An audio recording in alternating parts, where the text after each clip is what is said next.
দেখতে পাচ্ছেন এখানে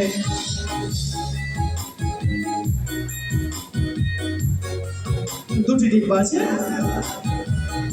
একটি ডিব্বা একটি করে দুটি ডিব্বা দেখানো হলো খালি।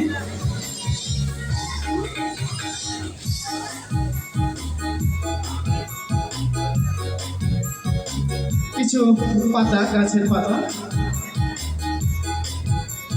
তাজা গাছের পাতা ছিঁড়ে দেওয়া হচ্ছে।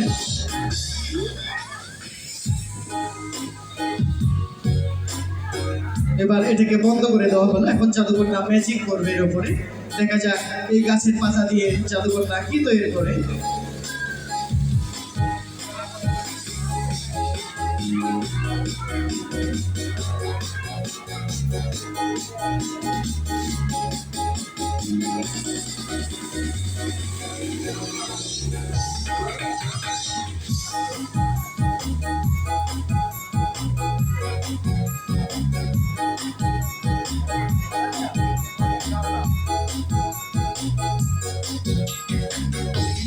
ফুল, তাজা পাতা থেকে ফুল।